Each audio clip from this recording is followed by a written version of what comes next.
এমনই দুটি বিষয় নিয়ে আজকে আলোচনার আমি নিয়ত করেছি। এক নম্বর হলো ছেলে মেয়েদের বিবাহের সর্বনিম্ন বয়স। আর একটা বিষয় যেটা মাথাচাড়া দিয়ে উঠতেছে বাংলাদেশের মধ্যে, সেটা হলো সমকামিতা। এই দুই বিষয়ে আমাদের রাষ্ট্রীয় আইন কি এবং ইসলাম কি বলে আমরা একটু পর্যালোচনা করব, এবং আমরা কি ক্ষতির সম্মুখীন এবং লাভের সম্মুখীন হচ্ছি এটা আমাদের একটু জানা দরকার। বাংলাদেশের রাষ্ট্রীয় আইনে ছেলে মেয়েদের বিবাহের সর্বনিম্ন বয়স কত জানা আছে আমাদের? মেয়েদের বয়স সর্বনিম্ন 18 হতে হবে। কত? 18। আর ছেলেদের বয়স 21 হতে হবে। 2017 সালের যেই সংশোধনী আইন, এরপরে এটাই বর্তমান আইন। তাহলে আমরা বাংলাদেশের আইন দ্বারা বুঝলাম একটা মেয়ের সর্বনিম্ন বয়স হতে হবে বিবাহের সময় 18, উপরে যত হয় সমস্যা নেই।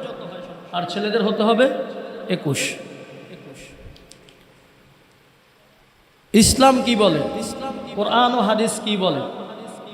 কোরআনের মধ্যে আল্লাহ পাক রব্বুল আলামিন সূরা তালাকের মধ্যে বলেন, আল্লাহি ইয়াইসনা মিনাল মাহিদি, অর্থাৎ যে সমস্ত মহিলা যাদের হায়েজ আর হবে না, হায়েজ হওয়ার শেষ বয়সে উপনীত হয়েছে, ইয়াইসনা মিনাল মাহিদ, এদেরকে যদি কোনো স্বামী তালাক দেয় তাহলে তাদের ইদ্যত কিভাবে গণনা করা হবে? আমরা জানি যদি কোনো মহিলাকে তালাক দেওয়া হয়, ওই মহিলার ইদ্যত গণনা হয়ে থাকে কিসের মাধ্যমে? হায়েজের মাধ্যমে।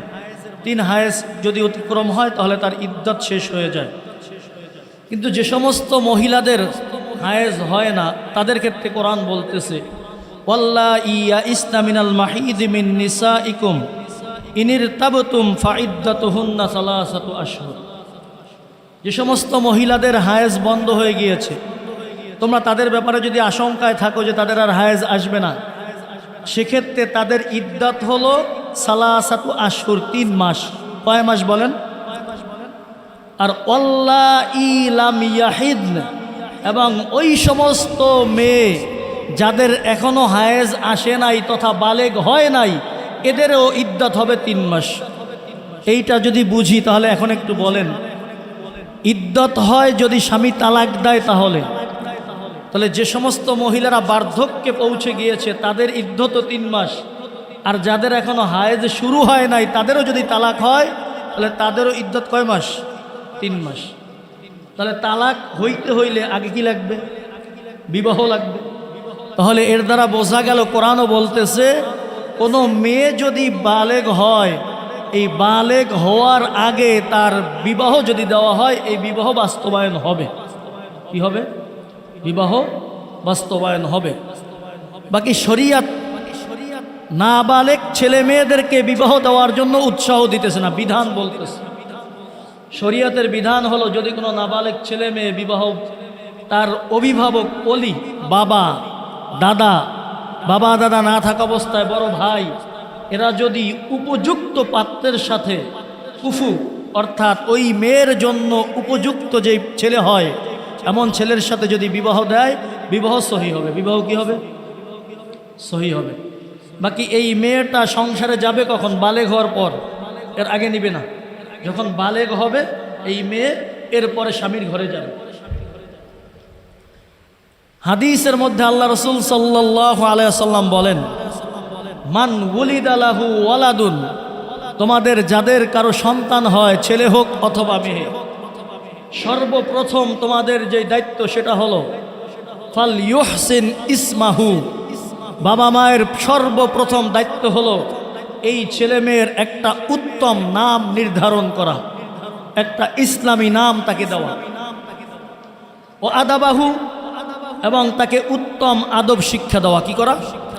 উত্তম আদব, উত্তম শিক্ষায় শিক্ষিত করা, যেই শিক্ষায় সে দুনিয়ার মধ্যে তার জীবনকে ইসলাম অনুযায়ী বাস্তবায়ন করতে পারবে, ইসলাম অনুযায়ী নিজের জীবনকে, আল্লাহর দেওয়া বিধান অনুযায়ী জীবনকে পরিচালিত করতে পারবে, এমন শিক্ষা সন্তানকে দেওয়া বাবা মার দায়িত্ব।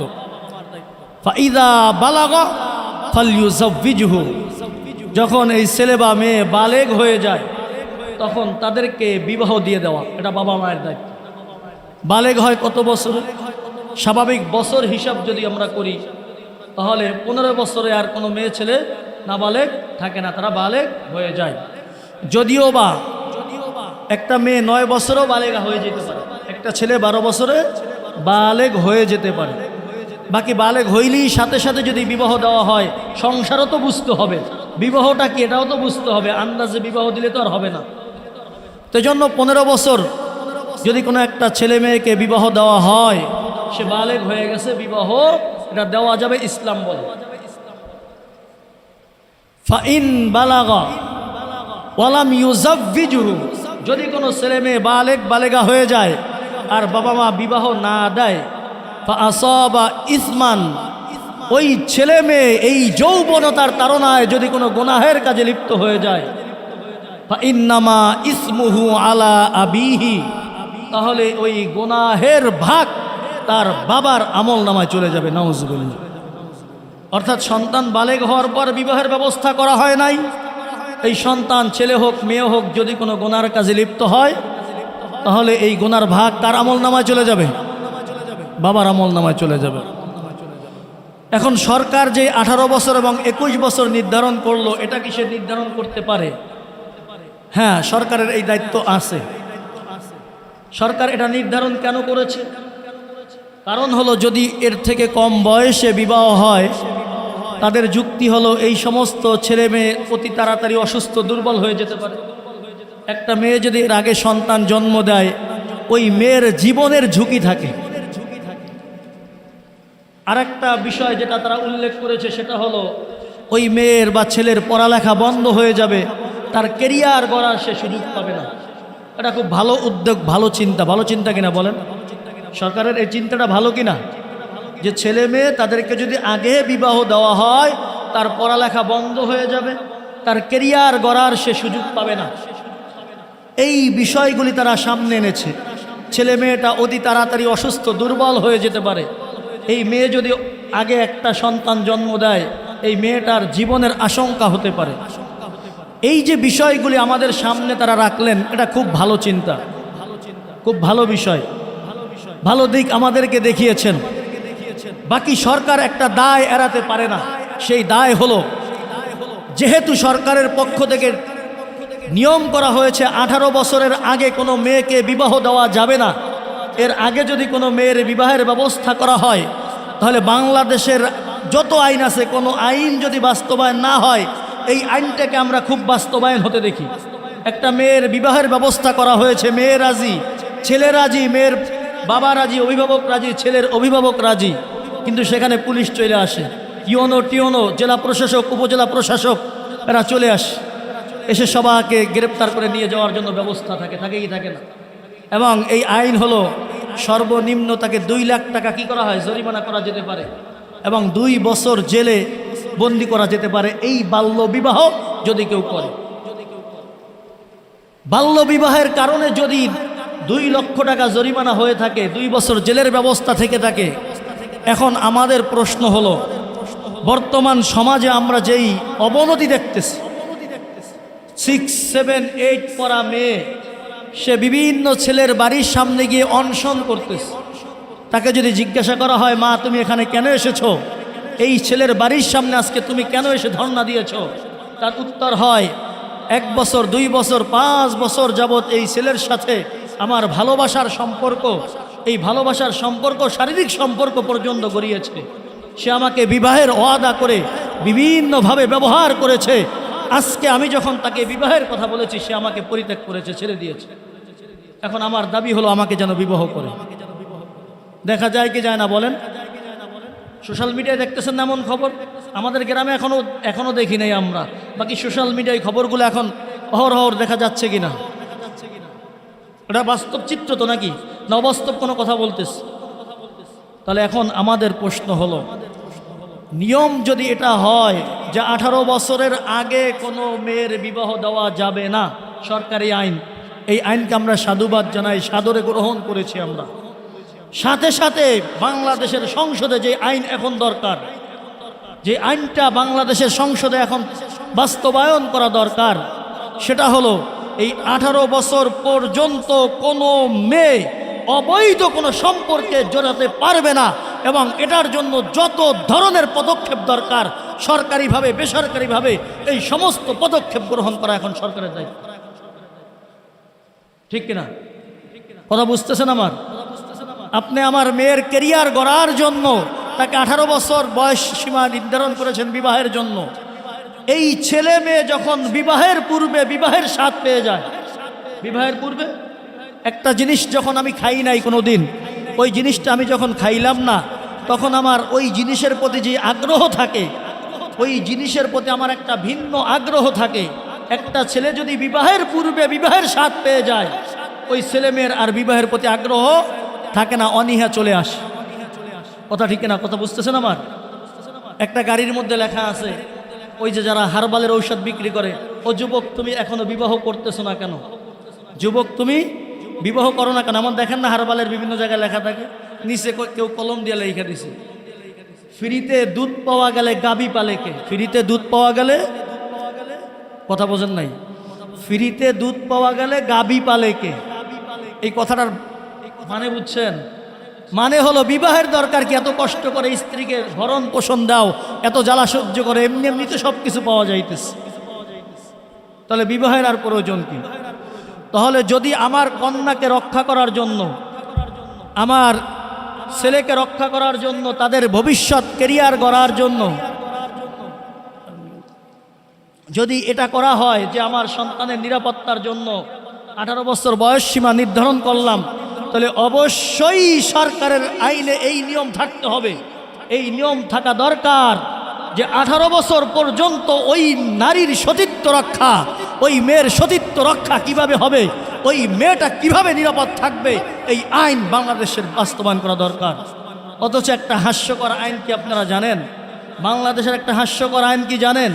যদি কোনো মেয়ের বয়স 16 বছর হয়ে যায়, 16 বছরের পূর্বে যদি কোনো মেয়ে অনৈতিক সম্পর্কে জড়ায়, তাহলে সেটাকে রেপ কেস ধরে সরকারের খাতায় কেস করা যাবে। বাকি যদি 16 বছর থেকে 18 বছর এর মাঝে কোনো মেয়ে যদি অনৈতিক সম্পর্কে জড়ায় ইচ্ছাকৃতভাবে, নিজ ইচ্ছায়, তাহলে এটাকে কি রেপ ধরা হবে না কি ধরা হবে? এই আইন নিয়ে এখন নাকি সংশয় চলতেছে, এই বিষয়টা ফয়সালাই করা যাইতেছে। নাউজুবিল্লাহ। বলে কোনো মেয়ে স্বেচ্ছায় যদি নিজেকে বিলিয়ে দেয় কোনো ছেলের কাছে, কোনো ছেলে যদি ছলে বলে কৌশলে কোনো মেয়ের ইজ্জত হানি করে, সেক্ষেত্রে কি হবে? এই আইন এখনো কিছু করতে পারতেছে না, সে তো স্বেচ্ছায় দিয়েছে। না, আমি মুসলমান পরিচয় দিয়ে, আমি মোমেন পরিচয় দিয়ে 93% মুসলমানের রাষ্ট্রে আমার কোনো মেয়ের ইজ্জত হানি হবে, সে স্বেচ্ছায় নিজেকে বিলিয়ে দেবে, এই অধিকার তো আল্লাহও দেয় নাই, শরিয়াত দেয় নাই, ইসলামও দেয় নাই। তাহলে এক্ষেত্রে আইন কোথায়? একটা মেয়ের 15 বছর বয়সে সে বিবাহের উপযুক্ত হতে পারে যদি শারীরিক গঠন ভালো হয়। সবার হয় না, অনেক মেয়ে 15 বছর দেখতে 20 বছর মনে হয়, তাহলে তাকে বাধা দেওয়া হচ্ছে। তার জন্য সরকার পুলিশ পাঠাইতেছে, বিভিন্ন প্রশাসন তার বাড়িতে চলে আসতেছে। কিন্তু একটা 13 বছর 14 বছরের মেয়ে যখন তার কোচিংয়ের স্যারের দ্বারা সে যৌন হয়রানির শিকার হইতেছে, মাস্টারের কাছ থেকে, তার সহপাঠীর কাছ থেকে, তখন কোনো আইন নাই, কারণ স্বেচ্ছায় নিজ ইচ্ছায় হয়েছে, এই জন্য আইন নাই। এই আইন বাস্তবায়নের দরকার কিনা? আমার মেয়ের হেফাজতের দরকার কিনা বলেন? এক সাহাবা এসে রসুলের কাছে আবেদন করতেছে, রসুল যত কিছু আপনি বলেন আমি সব কিছু করতে আমি রাজি, বাকি আমাকে একটা অনুমতি দেন, আমি জেনা ছাড়তে পারবো না। নাউজুবিল্লাহ। কি বলে রসুল? আমি জেনা আমার খুব পছন্দের কাজ, বিভিন্ন নারীদেরকে বিছানায় আনা এটা আমার পছন্দের কাজ, আমি এটা ছাড়তে পারবো না। সাহাবারা রাগ হয়ে গেল, কত বড় কথা, রসুলের সামনে এসে এত বড় দুঃসাহস। রসুল বসে তোমরা থামো, লোকটাকে ডাকলো, এদিকে আস, তুমি যে জেনার অনুমতি চাইতেছো, এই কাজটা যদি তোমার স্ত্রীর সাথে, তোমার মায়ের সাথে, তোমার বোনের সাথে, তোমার ফুফুর সাথে, তোমার খালার সাথে যদি কেউ করে, তাহলে এটা কি তুমি হাসি মুখে মেনে নিবে? সে চিৎকার দিয়ে উঠলো, এটা কিভাবে সম্ভব? আমার স্ত্রীর সাথে, আমার বোনের সাথে, আমার খালার সাথে কেউ এই কাজ করবে, এটা তো আমি কিছুতেই সহ্য করব না। তাহলে এবার তুমি আমাকে বলো, তুমি যেই নারীর সাথে এই অবৈধ সম্পর্কে লিপ্ত হবে, সেও তো কারো মেয়ে, সেও তো কারো বোন হতে পারে, সেও তো কারো স্ত্রী, সেও তো কারো মা, তাহলে এটা তুমি কিভাবে করবে? ওই লোকটা বুঝতে পারলো, সাথে সাথে এমন তওবা করেছে তার ব্যাপারে পাওয়া যায় কোনো দিন কোনো পর নারীর দিকে সে চোখ তুলেও তাকায়নি। সুবহানাল্লাহ। তাহলে যেই সমাজে এই নিয়ম যে মেয়ের 18 বছর আগে বিবাহ দেওয়া যাবে না, তাহলে ওই সমাজে তো এই নিয়মটা থাকা দরকার 18 বছর পর্যন্ত ওই মেয়ে কোনো অবৈধ সম্পর্কে জড়িত হতে পারবে না। 21 বছরের পূর্বে ওই ছেলে কোনো অবৈধ সম্পর্কে জড়িত হতে পারবে না। যদি জড়িত হয় সেক্ষেত্রে বিচার কি হবে, এই নিয়ম বাংলাদেশে থাকা দরকার কিনা বলেন? কিন্তু বিভিন্ন পার্কে, বিভিন্ন আবাসিক হোটেলের মধ্যে এখন সোশ্যাল মিডিয়ায় দেখা যাচ্ছে দলে দলে যুবতী নারী এরা ধরা পড়তেছে, এদের ব্যাপারে কোনো আইন দেখা যায় না। এমন কি নাউজুবিল্লাহ নাউজুবিল্লাহ, বাংলাদেশ মুসলমানদের দেশ, এখানে নাকি অনেক হালাল পতিতালয় রয়েছে। নাউজুবিল্লাহ, অনেকগুলি আছে লাইসেন্সকৃত, সরকারের পক্ষ থেকে লাইসেন্স দেওয়া। এখানে যায় কারা? আপনার আমার মতো কোনো মুসলমানের সন্তান, আপনার আমার মতো কোনো মুসল্লি, আপনার আমার মতো কোনো হাজী সাহেব, তারাই সেখানে যাচ্ছে। একজন মহিলা অভাবের কারণে নিজের ইজ্জতকে বিক্রি করে দিতেছে, আর এই ধরনের জালেম যারা আছে, সুশীল সমাজের সম্মানিত ব্যক্তি, তাদের সম্মান ঠিকই থাকতেছে। সে কালো গাড়িতে করে সেখানে যাচ্ছে, আবাসিক হোটেলে গিয়ে তার যে চাহিদা আছে সেটা সে পূরণ করে আসতেছে। সে সমাজের মধ্যে হাজী সাহেব, সে সমাজের মধ্যে অমুক সাহেব, সে তমুক সাহেব হিসেবে তার পরিচয় ঠিকই থাকতেছে, তার ইজ্জত কোনো আঘাত আসতেছে না।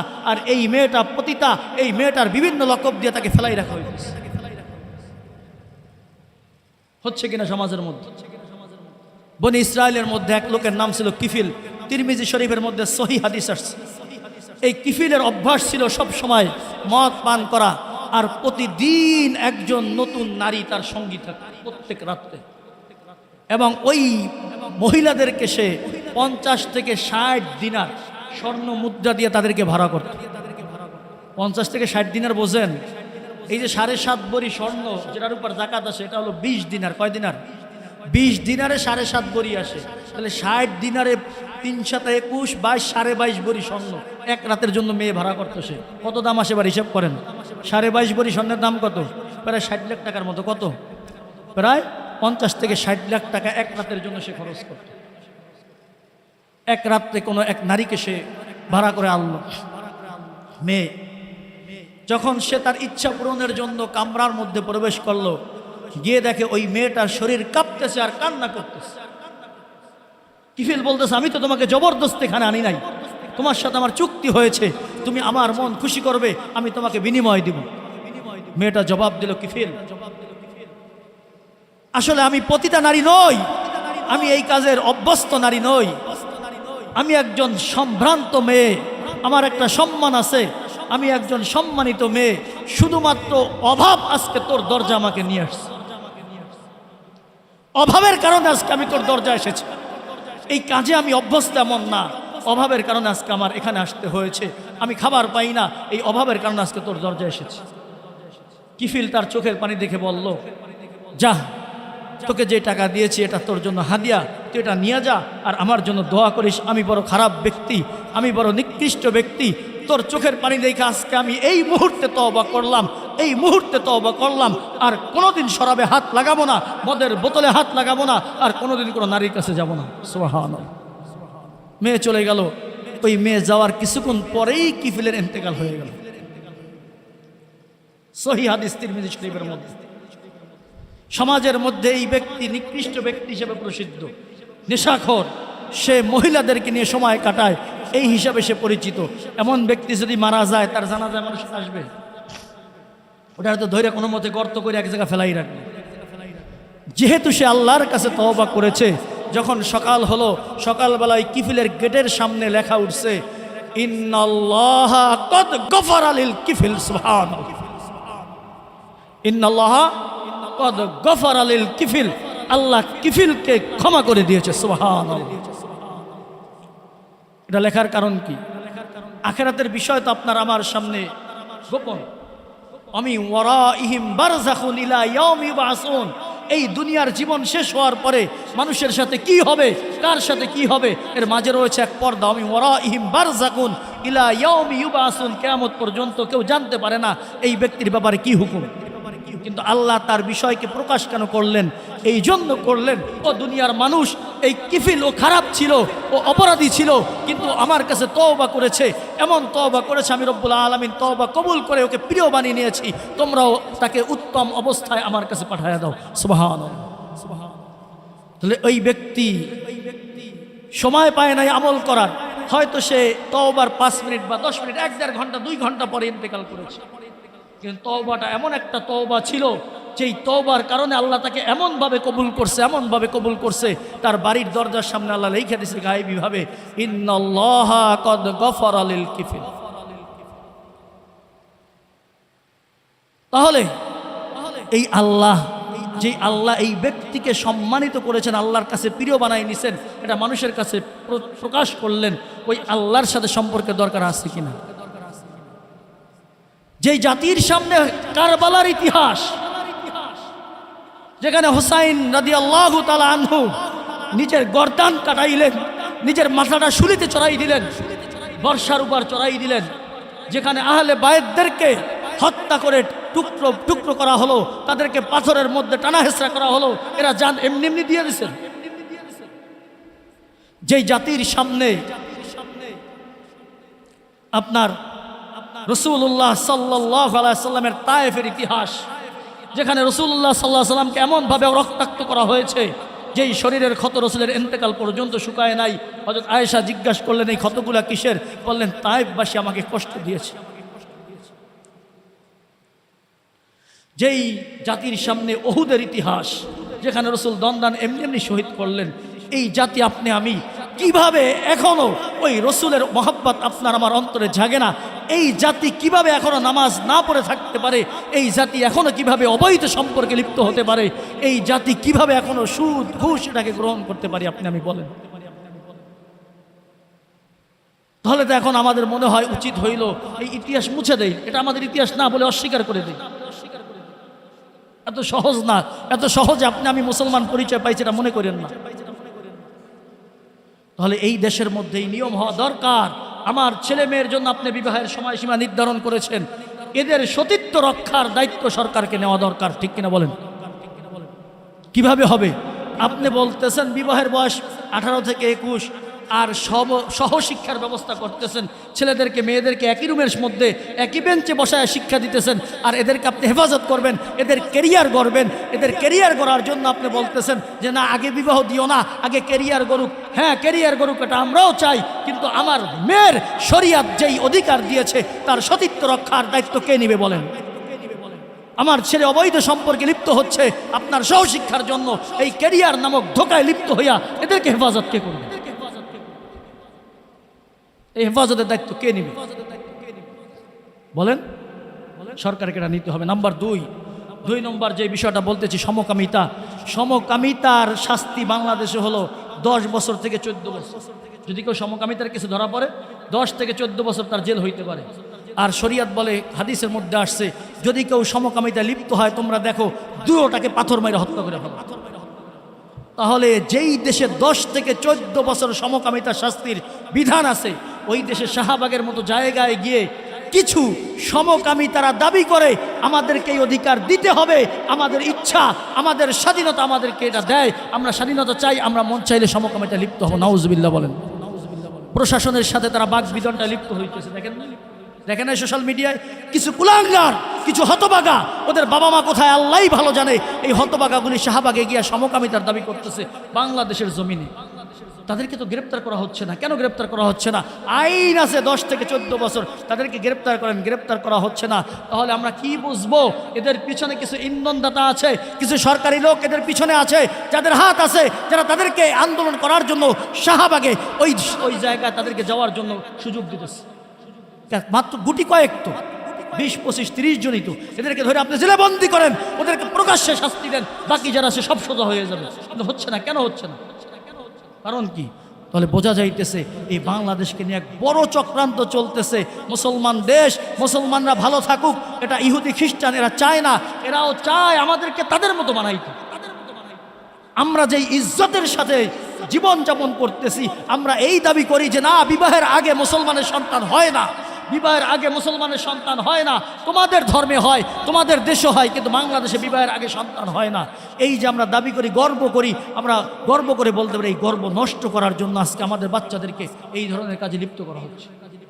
সতর্ক থাকতে হবে, যাদের সন্তান আছে সতর্ক থাকি। এই দায়ভার কোনো বাবা এড়াইতে পারবে না, কোনো মা এড়াইতে পারবে না। সন্তান গুনার কাজ করবে, বাবা মাও গুনায় লিপ্ত হবে, এই গুনার ভাগ বাবা মার আমল নামায় চলে আসবে। কথা বুঝে আসছে? এই জন্য আমার ছেলেকে আমি স্কুলে পড়ান নিষেধ না, আপনার ছেলেকে মেয়েকে স্কুলে পড়ান নিষেধ না, যে কোনো শিক্ষায় শিক্ষিত করেন নিষেধ না, কিন্তু আপনার ছেলে আপনার মেয়ে কার কাছে কোচিং করে, সেখানে কি অবস্থায় কাদের সাথে পড়ালেখা করতেছে, এটা দেখার দায়িত্ব আপনার আমার। আমার মেয়েটা কি কোচিংয়ের কথা বলে বিভিন্ন পার্কে যায় কিনা, সিনেমায় যায় কিনা, বিভিন্ন থিয়েটারে গিয়ে বিভিন্ন জায়গায় গিয়ে সময় কাটায় কিনা, ছেলে বন্ধু এই ধরনের বিভিন্ন বন্ধুর সাথে সময় কাটায় কিনা দেখার দায়িত্ব আমার। সাথে সাথে সরকারের কাছে আমাদের দাবি থাকবে, এমন একটা আইন হওয়া দরকার, আমরা মুসলমান, আমরা মুমিন, বিবাহের পূর্বে ছেলে মেয়ের মাঝে সব ধরনের সম্পর্ক হারাম। কোনো ছেলে মেয়ে বেগানা নারী পুরুষ কখনো বন্ধু হতে পারে না, তাদের মাঝে কোনো সম্পর্ক থাকতে পারে না, তাদের মাঝে কোনো হেসে খেলে একসাথে পার্কে দুজন একসাথে বসে কোনো ধরনের কোনো স্টাডি, কোনো ধরনের কোনো পড়ালেখা, কোনো ধরনের কোনো কিছু করা তাদের জন্য জায়েজ নাই, জায়েজ নাই, জায়েজ নাই। এই ব্যাপারে আইন করা দরকার, এই ব্যাপারে আইন হওয়া দরকার কিনা বলেন? দরকার কিনা বলেন? অবশ্যই হওয়া দরকার। আমাদের এমন কি দুঃখজনক হলো, এখন বিভিন্ন মেয়েরা হিন্দু ছেলেদের সাথে সম্পর্ক করতেছে, এগুলো ফেসবুক সোশ্যাল মিডিয়ায় খুব দেখা যায়। এগুলা থেকে মেয়েদেরকে খেয়াল রাখবেন, আমার মেয়েটা কার সাথে ওঠা বসা করে, কার সাথে ওঠা বসা, খুব সতর্ক থাকতে হবে, খুব সতর্ক। ছেলে মেয়েদেরকে সবসময় বুঝান, প্রতিদিন এসার পরে বসেন, একটু তালিম করেন, সারাদিন কীভাবে কাটাইলো খবর নেন।